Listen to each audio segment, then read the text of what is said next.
Welcome to the Polish Podcast, where we embolden women to live out their faith in every aspect of their life, including the workplace. I'm your host, Jane Doerman, and I am thrilled to have you with us. Before we dive in, I want to let you know that the Polish Podcast will be concluding at the end of this year as we transition and merge with Forward. But don't worry, our mission is far from over. We'd love for you to continue following the powerful stories of women of faith on the Work, Love, Pray podcast by Forward. The work will look a little different, but God's guidance remains the same. And I'm excited to continue sharing encouragement, insight, and wisdom with you. At Polish Network, we've always believed that your work is more than just a job. It's a calling. Our community continues to thrive on Forward's platform in 2025, where it will still provide the connections, development, and gospel-driven encouragement that women like you need to thrive. Each episode features inspiring conversations with women who are leading with faith in the workplace, and our goal is to ignite your passion and equip you to lead with wisdom and courage. So let's jump in to today's episode. We're continuing our series on leading joyfully, and if you've been with us for the last 2 episodes, you've probably noticed a common thread. Leading with joy doesn't mean living without challenges. It doesn't mean everything's perfect or easy. Instead, joy often grows in the soil of hardship, cultivated in moments when the world says, you should give up. But your heart whispers, keep going. And that's what today's conversation is all about. Our guest, Debora Grandison, is no stranger to adversity. She's the owner and founder of She Speaks from a Joyful Heart, LLC, where she inspires others through her writing, poetry, and speaking. But her mission did not come wrapped neatly with a bow. Like so many of us, she found her purpose not in ease, but in the midst of pain. Debora's story is a journey through health struggles, moments of deep questioning, and ultimately a decision to choose joy, to speak joy, and to lead with joy. I am a 35-year heart disease and diabetes survivor. And that's important to the story because it was my journey that led me to what I'm doing today. So I am an inspirational writer, author, and poet. And I go out and I'm sharing stories of advocacy, encouraging and inspiring other people to find joy in spite of whatever their situation and circumstance. A little bit of background about my survivor, being a survivor, that is that I went into preterm labor in the 26th week of pregnancy. And I was taken to the hospital. The doctors gave me a medication to stop the labor, and I ended up in intensive care. So, of course, that was very scary, and the doctors kind of accused me of holding back information about my prior health situation, which I had never been told that I had a heart murmur, but they kind of, made me, that was the beginning of me feeling like I lost trust in my medical teams. And so they decided that I had mitral valve prolapse, meaning that one of the valves wasn't opening and closing properly. That meant blood wasn't flowing properly to my heart. So they gave me this diagnosis and they started treating me as a mitral valve prolapse patient.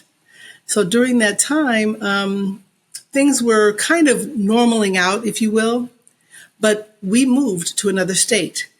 And that meant I ended up going through the whole journey of finding a new doctor to take care of me. And when the doctors would listen, they would hear something, but they weren't really quite sure what it was. So I went through 20 years of being misdiagnosed.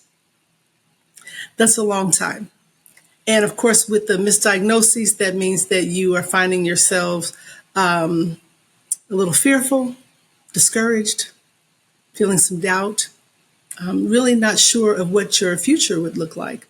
So I went with going to all these different doctors. I went through a barrage of testing, cardiac catheterizations, chemical and treadmill stress tests, and wearing Holter monitors and all of the above. So while I was looking for answers, I also lost 3 family members to diabetic-related heart issues. I'm remiss to say that I also was diagnosed as a diabetic during pregnancy.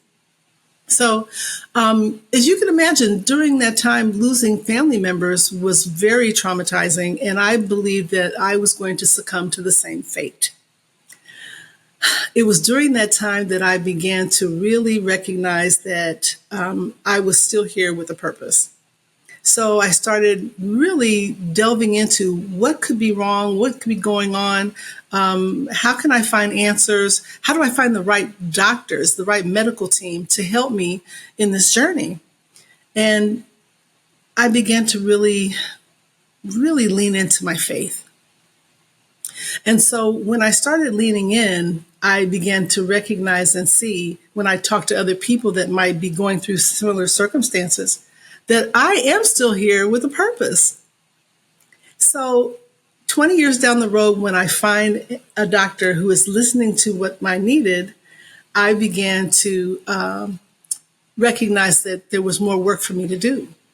It was an outreach for me.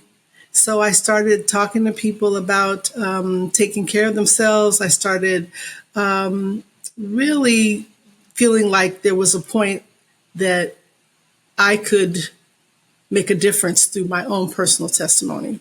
So I started writing, and I started writing encouraging, I call them life lessons.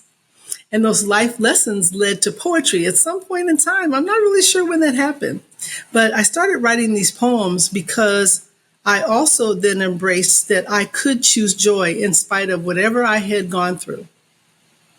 And so it leads me to today, writing, encouraging, going out and speaking. My hope and goal is to lift people up when they're dealing with certain situations and circumstances. And it really doesn't also always mean just what you're going through health-wise. There are challenges that we face each and every day. And this work that God is giving me the opportunity to do in spreading joy, it speaks to every situation and circumstance that people may face, whether it be a marital situation or financial or whatever. We can choose joy in spite of. Let's face it, when life hits us with challenges, it's hard, right? Sometimes it's more than hard. It can feel absolutely debilitating. Those moments of struggle can leave us questioning everything, our purpose, our path, even our faith. But despite every challenge Debora faced, she uncovered something powerful. She found her purpose not in spite of her trials, but through them. It's a true testament to what it means to root your identity in faith, to hold on to a joy that doesn't depend on circumstances, but on something deeper. I have to say, it might sound really wild and crazy, but I just accepted and embraced that was the mission that was being placed before me.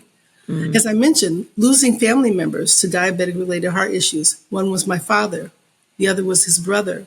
And then my brother died at 35 from a massive heart attack. And when I was looking at all of that and really peeling back all of the fear that was trying to take over, I had to really pull in and know and lean in to God, because he was telling me that does not have to be your story. You have choices. Yeah. You can sit and wait, or you can become proactive, and you can lean on me, rely on me to show you, lead you, and guide you through this journey. And there were times when I'd go out and speak for the American Heart Association, and people would share their own personal testimonies. And some of them would say things like, and you're diabetic too. Well, my mother is legally blind, and my sister, she's a double amputee. And I would go back and reflect after those conversations and think, wow, if I recall, their family members were diabetic far less time than I was, or that I am. That means I'm still here for a purpose. And as I tell people, I can't tell a 35-year journey in 20 or 30 minutes. No. So there's a lot more that has happened in my life that really tried to take me out. Yeah. But God said no, because he is faithful. And he showed me how I could lean into his word, his promises, and that I could choose joy because he gave us free will. Yeah. You know? And one of those things is being able to choose joy in spite of. And so that's my mission, is to prayerfully show other people that when you're dealing with something, you can choose joy. You can renew your thoughts and reframe your thoughts and your words that you speak over yourself. And it can empower you. It doesn't have to take you out. David reminds us in Psalm 40 of the hope that we have when life feels overwhelming. He testifies that God lifted him out of the pit of despair, out of the muck and the mire, and he set his feet on solid ground, giving him a firm place to stand. And the same God who did that for David can do it for us if we choose to let him. So what are we focused on? Our feelings might try to take the lead, but they don't get the final say. Instead, we can ask, what is God inviting us to learn in this situation? How can we embrace it and move forward with him in the journey? That's the kind of mindset Debora Grandison has carried into her own life and work. And recently, she was invited to partner with the University of Pennsylvania on a project that aligns perfectly with her mission to build community and inspire others through storytelling and joyful leadership. So this opportunity came, and it is absolutely mind-blowing because it, again, goes back to God and his glory, because he's taken what the devil meant for harm and turned it around and made it good. And so Amidst is achieving maternal equity and health through implementation, science, and training.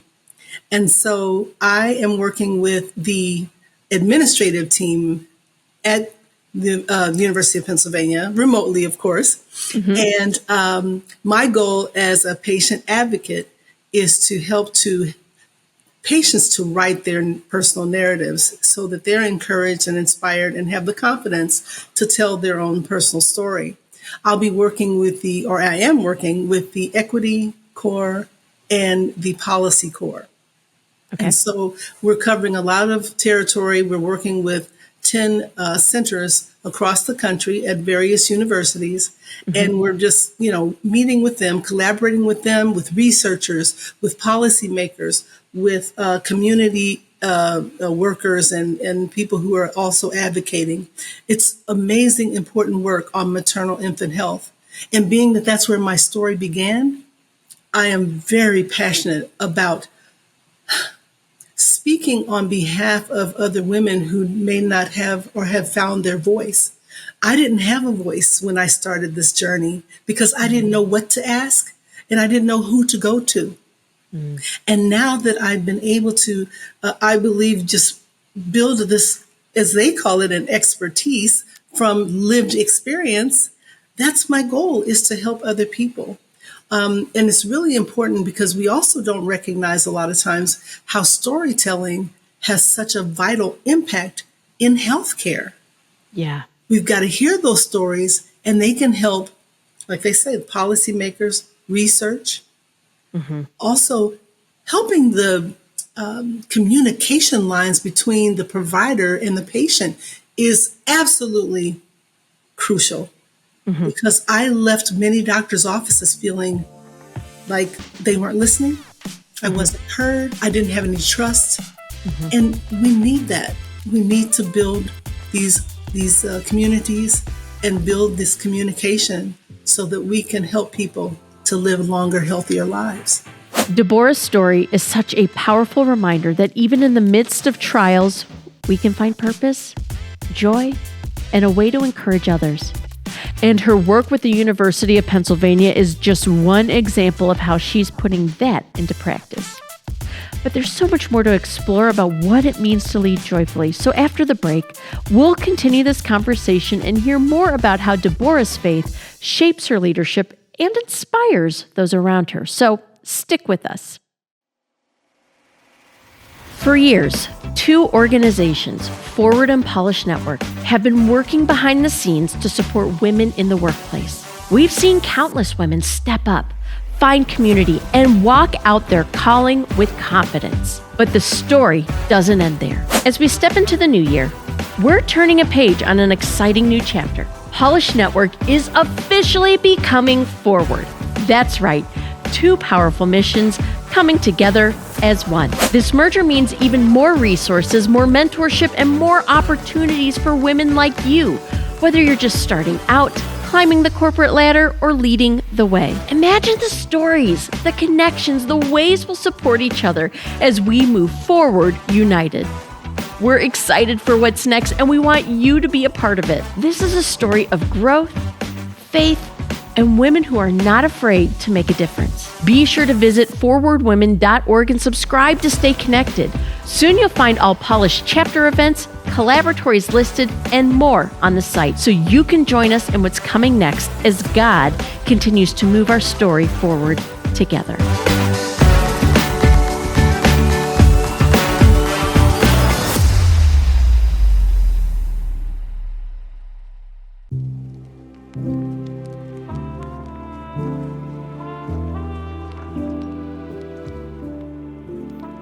Debora, we're talking about leading joyfully all this month, and you shared your journey. It has been filled with significant challenges. How have you managed to maintain and lead with joy throughout these experiences? Wow. So I believe that once I recognized that I was now being led to the right physicians and the right treatments, I need to say that I was diagnosed with cardiomyopathy in 2008. I did find a doctor who I'm still going to, who was willing to listen to my needs and take care of, my concerns. And he told me then that I was looking at potentially needing a pacemaker because my ejection fraction was dropping. My heart rate was just dropping. Mm-hmm. And of course, I thought, oh, that's no way, But however, I ended up getting a pacemaker in 2009, and it changed everything for me. It was one of those things that helped me in this journey to see God, that he said, just stand on my promises. I told you I will never leave nor forsake you. And he never did. And he never will. And so just trusting in what I was seeing and watching these things kind of unfold, it's mind-blowing because I was seeing God at his best. And he was creating an opportunity for me to be my best. And I have to be out here telling this story. I have to be out here spreading joy and telling people about the joy of the Lord. He gets the glory for the entire, journey. Mm-hmm. And as I said, there's a lot more to it. And a lot of things that tried to really cause me to look a different direction. Mm-hmm. But as they say, look up to him. Keep your eyes on him. Trust him. And he will direct your path. That is, amen. Amen. I feel like a lot of this, excavating joy within our lives really starts with that foundation of trust. I keep coming back to this question that Jesus keeps asking me, do you trust me? And it's in those moments where I do put on the woe is me hat, or, life's happening to me. And I would say that's like in my worst, right? And I'm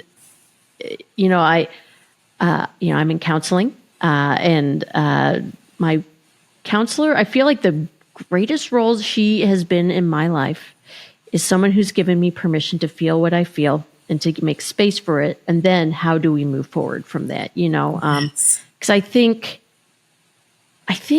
especially in this conversation on joy, joy is a fruit of the Spirit, right? It is something that comes, from, how we engage and apprentice Jesus essentially and walk with him and develop that, spiritual fruit within our lives amongst the other 9. And, but But sometimes we can hear joy and we're like, everything's happy, because, I don't know, we look around and people are like, oh, just be happy. And it's like, but I can't because everything is so broken. Right. And so anyway, it just at this, what I'm seeing, I guess what I'm trying to say is like, especially with it being a fruit of the Spirit, the seed that is planted within me, especially when life happens or significant challenges I am faced with. It's that question, do you trust me? And I feel like Jesus just keeps sitting down with me in that, do you trust me? Yes. Yes. Well, if I may, I'd like to touch on how, there is a huge difference in happiness and in trust. I'm sorry, and in joy.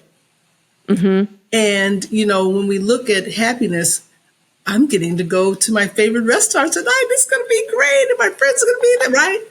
Joy is deep within us, and God gives us that deep-rooted joy.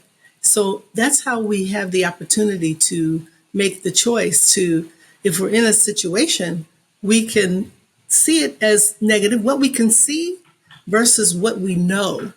We know that God is with us, then we can find that joy that will help us keep moving in the right direction. Debora, I agree with you. There is that difference between joy and happiness, and happiness seems to be like more circumstantial, right? And joy is, like you said, it's just that deep embrace of what Jesus has for you, and that trust and walking with him, and like if it's not good, it's not done. He's not done working it out. So what does leading joyfully mean to you, and how can others cultivate joy in their leadership roles, especially during difficult times? Leading joyfully. I believe that it's important if we're in a leadership role, we're going to encounter a lot of different personalities, a lot of resistance in some situations and circumstances. So we have to prepare our hearts and our minds that may be something that we're going to have to encounter. We have to lead with grace, because there are times when we have to, really attack the situation or approach it in a way that we're not judgmental or causing any kind of offense to anyone. So there are ways to just bring our full joyful attitude into a situation that it may be, like you're going to have this difficult conversation, and that person on the other end is expecting for it to be a difficult conversation. Yeah. However, if you come in the room, with the right attitude and, wearing your joy hat and your smile, and, there's ways to diffuse it without it being really necessary to have a really bad conversation, if that makes sense. It does make sense. Sorry, go ahead. Oh, no, sorry.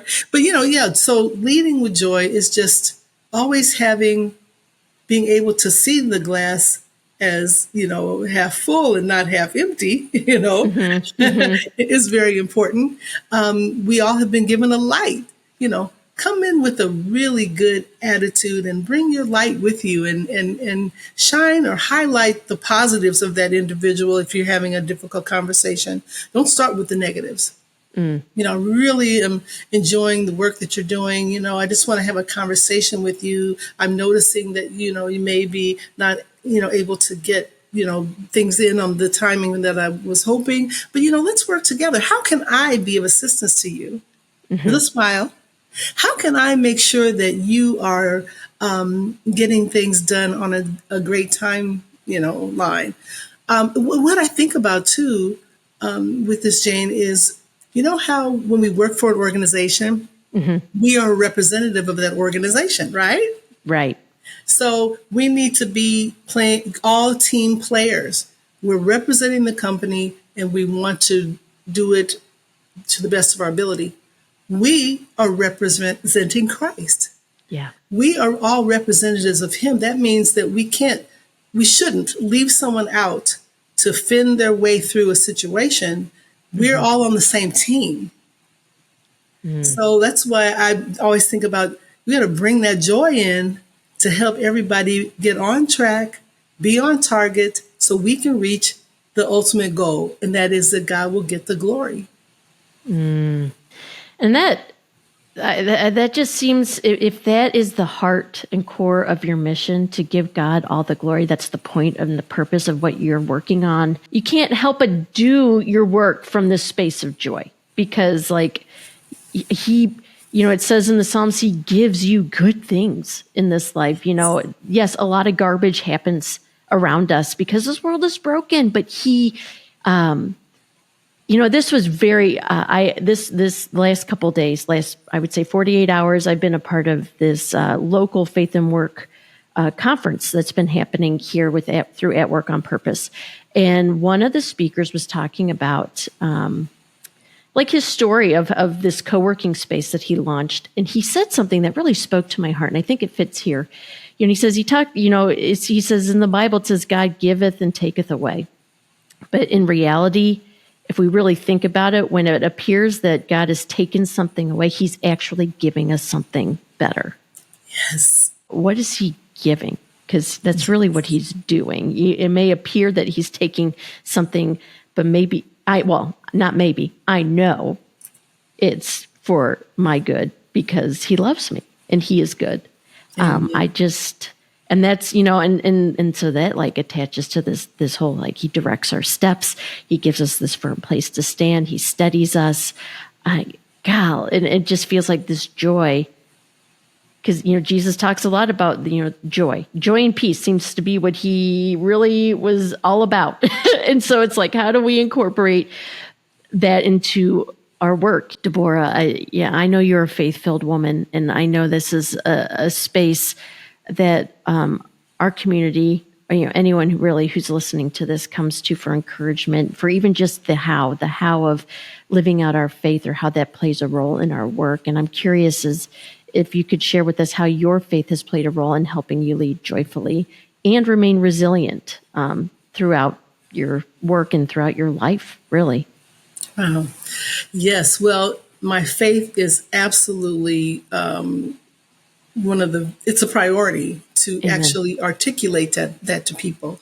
I'll give you an example. When I was doing one of the projects, and I was going to be spotlighted for my health advocacy, they wrote an article that was going to be national. And I, of course, mentioned and talked a great deal about my faith. Well, they sent me the article to review before it was going to be released. And when I looked at it, everything that I had spoken about was in it, except for my conversation about my faith and the impact that it made on me. Wow. And I was so disappointed. I didn't sleep all night because now I'm faced with, I've got to talk to someone. I'm given this platform for a reason, and they're wanting to know who Debora is. That is who Debora is, because it's not about me. I am a representative of Christ, and I want him to be spotlighted. Yeah. So I reached out. These were people I didn't know well at all. And I told them that I was really very disappointed and I needed to see that in there. If you're telling a story about who I am, that's who I am. I am a woman of faith. And it was my faith that brought me through this journey that I'm actually talking about. So the person who reviewed it said, I'm not the person who gets to say, but I'll let them know. And guess what, Jane? What? It pays to speak up, because they actually, when it was released, that information was in there. And it was so necessary. I do not think for 1 minute that all that I went through was not done to give this platform. That God knew that I wanted to represent him in a way where he would be seen. I have to talk about it. He is love and light and joy and hope and all of those things. So it's very important for me to talk about my faith through anything that I do, whether it be writing. If anyone's looking at the book, they'll see I'm talking about my faith all through the book. It's filled with prayers, right? Yep. If I'm speaking at an organization for a women's group or a health care advocacy team, I'm talking about my love for Christ because he is the one who has kept me. He is the one who brings in this joy and this light that I am to share with others so that they too will know that those things are available to them. They will have hope. Whatever they're dealing with, whatever situation or circumstance that they encounter, they have to know, I want them to know that God is with them and God is for them and he will see them through. Amen. That is, I am just so humbled to hear you share that. Because I think the heart of leading joyfully or just good leadership in general starts from a place of humility.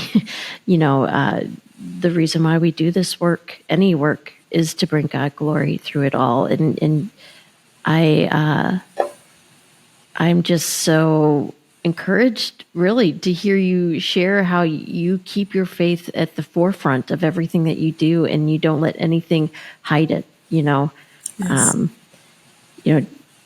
Jesus said in the greatest sermon he ever gave, the Sermon on the Mount, let your light shine before men. Don't hide it under a bushel, Right. Because people need to know. People need to know that, like you said, this faith is for them too. It's not just Debora's faith. It's not just Jane's faith. It can be your faith too. And That's right.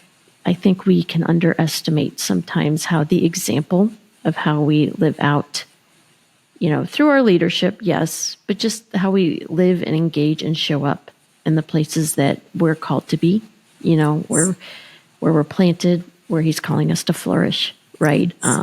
Not just flourish ourselves, but flourish for other people. Amen. Amen. Can I share this really quick story with you? Yes, please. I want to hear it. I was asked by a woman who was working in the healthcare arena to be on a talk show with her. This is years ago, before this became She Speaks from a Joyful Heart. I was Debora Speaks from the Heart. Okay. And I was writing, but the book wasn't done, any of that. So she says, I want you to come on the show and just tell people a little bit about what you do. And she said, but you're always telling me that you are waiting to hear from God about any decisions and choices that you make. And I just want to tell you that the audience that watches this show, they don't necessarily know or follow that belief. And so I just don't want you to end up losing your audience. And when she said that, I really couldn't do anything but laugh. And I said, well, it's because of God that I have this story and this journey. Wow. And I said, he even used you to get me on this show. Wow. Wow.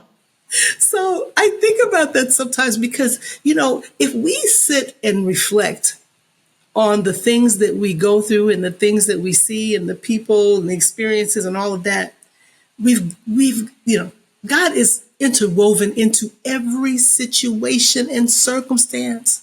None of the things that we have because, he is the one who has provided. He is the one who promotes. He is the one who delivers and gives us opportunities.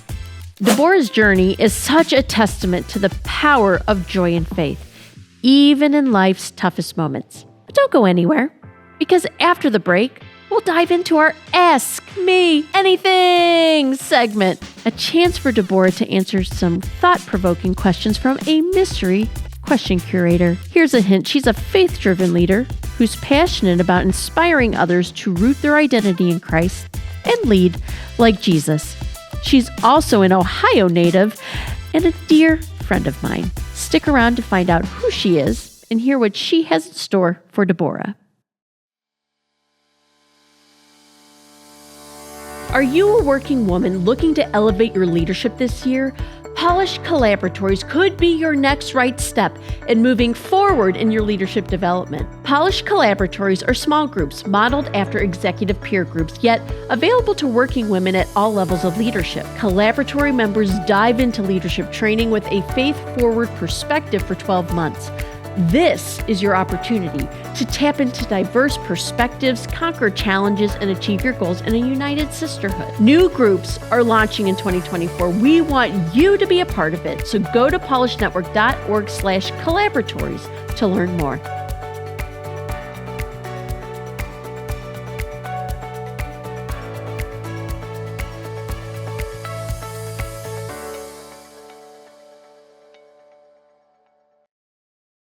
Welcome back, friends, to the Polished Podcast. We hope you're enjoying this wonderful discussion that I'm having with today's guest, Debora Grandison.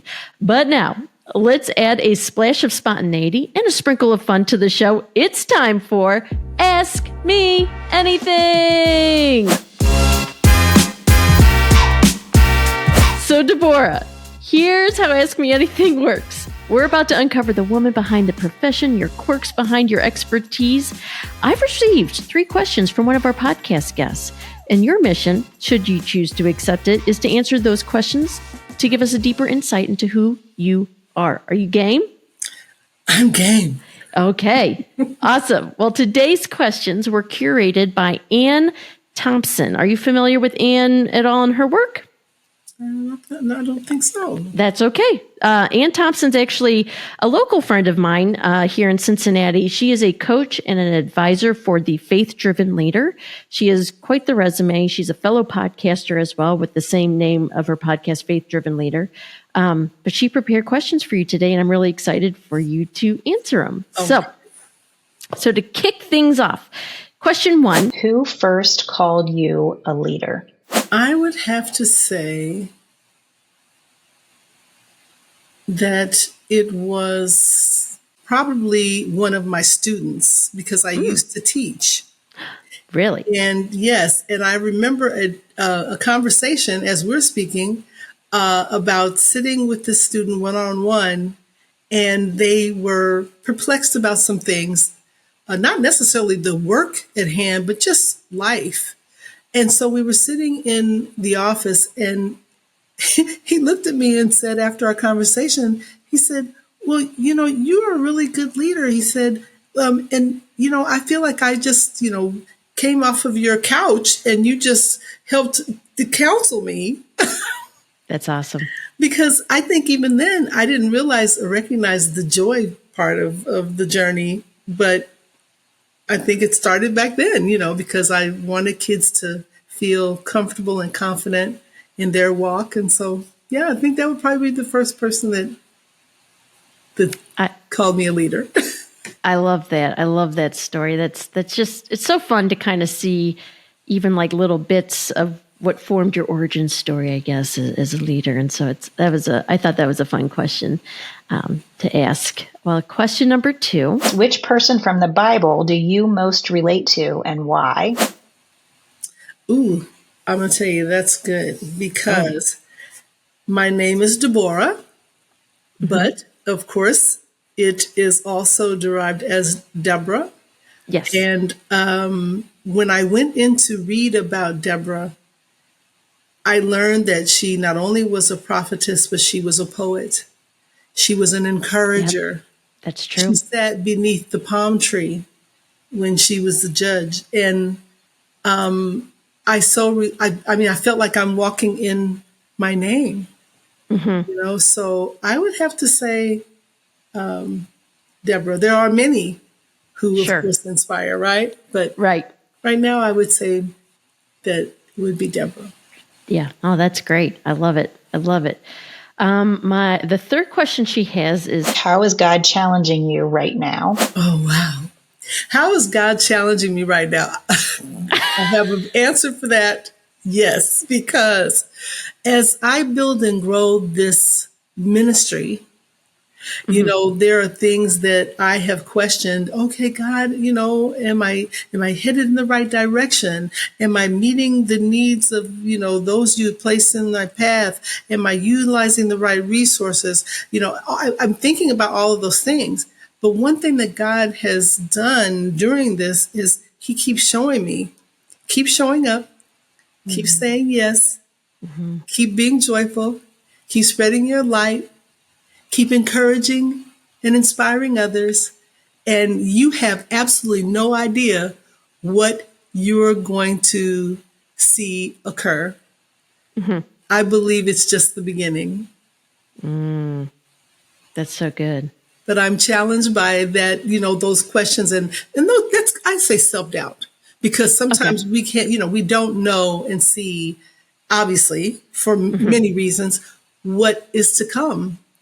But we've got to trust and believe that if there's a wall there, there's something great on the other side, because I already know God's back there working it out. Yes. He's working it out. So, I love that. Oh, yeah. That's so good. That is so good. Anne also is an overachiever, and she threw in a backup question, a bonus question, and I'm just super curious. What did you want to be when you were a kid? Well, I remember saying I wanted to be a nurse. And of course, in a way, I'm doing that. I'm not doing it. I didn't go to school for it, and I'm not bandaging people up. Yeah. But my hope and prayer is that the words that God has given me to pour out, that they are healing to people. That's my hope and prayer. Yeah. Yeah. But I will tell you, I also had a little bit of actress in me. And I did go on to do a lot of on-screen talent things when I lived in Minnesota. So I did have a little bit of that going on too. That is awesome. And I'm not surprised at all, Debora. That's fantastic. Well, Debora, thank you so much for sharing a little bit more about you with us and answering Anne's questions. And here's the thing, friends, we want you to join the conversation too. If you have a burning question, or if you're just super curious or have a wondering running around in your head about any of our guests or about leadership, now's your chance to be part of the action. Visit our website at polishednetwork.org. Submit your questions today. Become a Polish Podcast MVP, and you will get a mention plus insight into your favorite guests. So send in those questions today.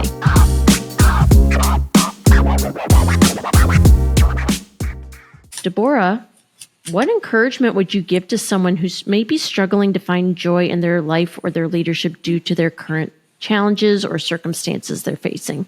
I want to encourage anyone who is either in a leadership role, a parent, it doesn't matter. Yeah. That really being able to pause, reflect, meditate on God's goodness. Scripture, the word tells us that God has a plan for us. We know that God has a purpose for us. We know that we'll learn through the word about God's unfailing love and his unconditional promises. And so those promises are true. He's not changing. He's the same yesterday, today, and forever. So those promises stand, and we have to learn to stand on those promises.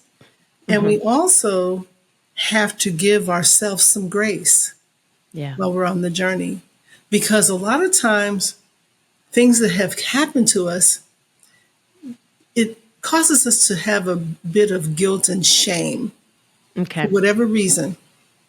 And so we need to really kind of unwrap those things, be able to articulate what it is that's trying to hold us back so that we can move forward, if that makes sense. It's like if you have a wound and you don't know you have a wound, then you're not going to do what needs to be done to heal it. You're not going to put ointment on it. You're not going to clean it. You're not going to do any of that. If you know there's a wound, then you're going to apply the proper medications, treatments. So I feel the same about us when we're in a situation and we're dealing with some things. We're wounded in a sense. but God brings forth the soothing, healing balm. His word brings all of that to us. Prayer brings all of that to us. We have a wealth of opportunity and resources to help us move in the right direction. When we can renew our thoughts about whatever the situation and circumstance is trying to, put on us, we can change our attitude, and we do that with gratitude, thanking God for what He has done and thanking Him in advance for what He's going to do. So we can find joy, and we can, I just believe we can move through any situation that comes. Yeah, that's good. That's good. I love that. Debora, you are just such a deep well of encouragement and thought. I really respect you and just the faith that you walk in. And I know whoever's listening today is walking away from this episode encouraged as they, seek to shift their mindset, and lean into joy. How could people get involved with or support the causes that you're passionate about, such as heart health advocacy or the other work you're doing with the University of Pennsylvania? How can people support or get involved? Well, thank you for asking. So right now, the American Heart Association, that is where I usually pull people into, there are people who will say, oh, I want to volunteer, or maybe they're a survivor and they want more information so they can find out, how do I also join in the team to advocate and educate and promote heart disease health awareness. So they can reach out to American Heart Association through heart.org. Okay. I'm also involved with another organization. I am one of their champions from 2013, which is Women Heart, the National Coalition of Women with Heart Disease. And they're at, womenheart.org. Okay. And so they have a wonderful science and leadership academy that they do things with. And these organizations, through funding, can help with resources and education and bringing forth more awareness so that we can save more lives. We know that heart disease is the number one killer of women. And so anything that people are interested in doing would be a blessing. Well, we will be sure to link all of that in our show notes so everyone gets a one-stop shop to just direct links to everything that we're talking about in this episode, which leads me to my next question. Are there any resources that you'd recommend that we can learn more about leading joyfully? Oh, yes. One that comes to mind, I actually just started reading a book, and it is called The Joy Challenge by Randy Frazee. I hope I'm pronouncing his name correctly. Okay. And I'm super excited about it. I'm just now getting into it, but from everything that I had read, like the sample of the book and the devotional that led me to it through YouVersion, I'm really looking forward to delving in more. But I think there's a lot of resources there. I think there's a lot of encouragement in this book. So I'm super excited about that. The other one is something that I've been reading, and I read it over and over again, and that is Jesus Always, Embracing Joy in His Presence by Sarah Young. That's a daily for me. And again, when you're pouring out joy, you got to tap in. You got to go to the source so that you can continue to be full of joy, so that you can give it out as God desires for you to give. That's so good. Well, again, we'll be linking all that in our show notes for sure. We really want to embolden the people listening to just really embrace and lean into joy. So we appreciate you sharing that with us. Debora, how can people connect with you and the work that you do? You've written a phenomenal book. I got my copy here about his poetry, her story, a collection of poetry and prayers. It's been such an encouragement to me reading through it. But, what are other ways people can connect with you or support the work that you do? Oh, well, thank you so much, first of all, for being encouraging and supporting the book. So I can be reached on Facebook. I can be reached through my website, which is FromAJoyfulHeart.com. I am on Instagram, From a Joyful Heart. And I'm also on LinkedIn under my name, Debora Grandison. As far as the work that I do, I really looking to do more publishing. I've been published in several different books, and I also write poetry, personalized poetry for different events, for organizations, faith-based, and whatever organization is looking for something. They'll give me a theme. I'll write a theme poem, and then the message that I bring is centered around that particular piece. So I do a lot of that. I also have a greeting card line that I'm looking to, enlarge or increase. Yeah. I have several greeting cards right now. But one of the things, hashtag Team Full FULL of Joy is something that I have some things going on in the works, because my goal is to get more people on that team. We need to be spreading joy, and we need to do it together, because we are better together. So I'm looking at doing some things there. I've got some affirmation cards coming. I'm doing something called perspectives, because if anybody sees my logo, it's a heart with glasses and a smile. And so I've got these perspectives, which are affirmations or things that hopefully will encourage and empower other people to really just reflect on how they treat themselves and how they treat their fellow man.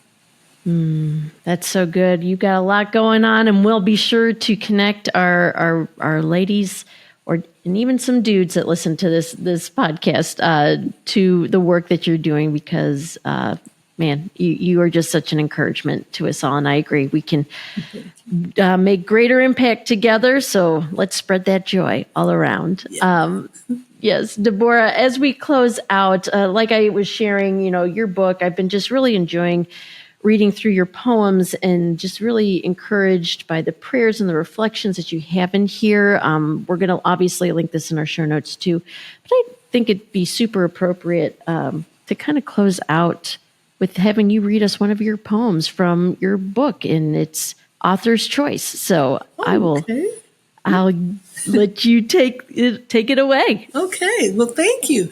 I typically share the first poem in the book called I Pray You Joy, but today I want to do jubilation, because jubilation, of course, is another form of joy. So I'd like to share that with you. Excuse me. In Genesis 1, God laid the foundation. He molded and shaped the earth, the world, and the nation. He added the sun, the moon, and the stars, and designed planets like Jupiter, Venus, and Mars. God gave meaning to darkness as well as to light, and declared all things precious in his pure sight. God brightened the world with vivid colors and hues. He began with the reds and greens, yellows and blues. God gave life to the world, and so it began, and he formed in his own image and likeness a man. Man was created to love, and God truly loved him. God wanted man's light to shine and to never grow dim. God's plans for his children is to flourish and grow, and to tell others about him wherever they go. We must study God's word and protect his creation, and do so in love, peace, and jubilation. That was beautiful. Thank you so much for sharing that with us, Debora, and thank you for coming on the show today.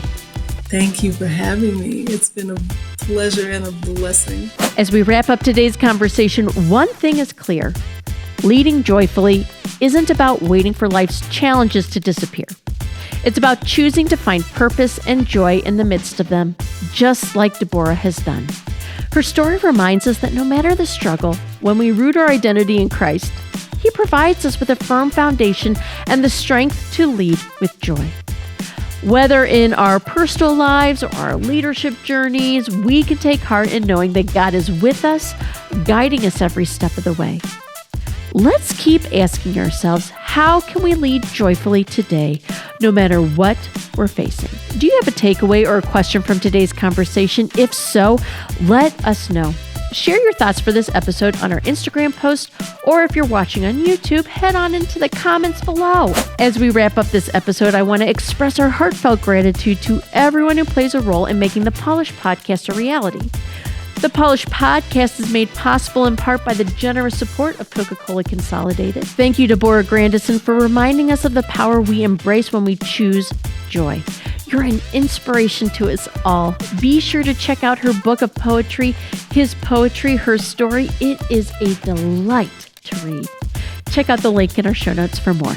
To our loyal listeners, your unwavering support and your engagement drive us to deliver content that resonates and emboldens. Thank you, Polish Network, for creating a nurturing community where women in the workforce can thrive and connect. A big thank you to White Oak Christian Church for their partnership and contributions to the production of these episodes. You know, sometimes life throws us these curveballs, and it feels like we're stuck in a never-ending loop of waiting for things to get better. We sit there thinking, if only I could just hold on a little longer, maybe things will change. But then something clicks.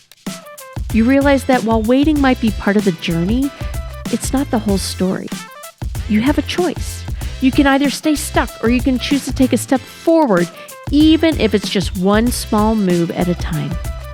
You can lean on something bigger than yourself, knowing that you're not in this alone. And when you make that choice, that's when you hear the message that changes everything. That does not have to be your story. You have choices. Yeah. You can sit and wait, or you can become proactive, and you can lean on me, rely on me to show you, lead you, and guide you through this journey. If you've been enjoying the Polish Podcast, we want to let you know that this podcast will be concluding at the end of this year as we transition to Forward. But before we say goodbye, we have some final powerful stories to share with you in these last episodes, and we'd love for you to stay with us as we wrap up this chapter. While the Polish Podcast is wrapping up, our mission is not going anywhere, friends. We encourage you to check out the Work, Love, Pray podcast on forwardwomen.org, where we'll continue sharing powerful stories, encouragement, and wisdom to support women in their faith and work journey. The work will look a little different, but God's calling remains the same. So until next time, friends, this is Jane Doerman signing off. Keep moving forward and stay emboldened.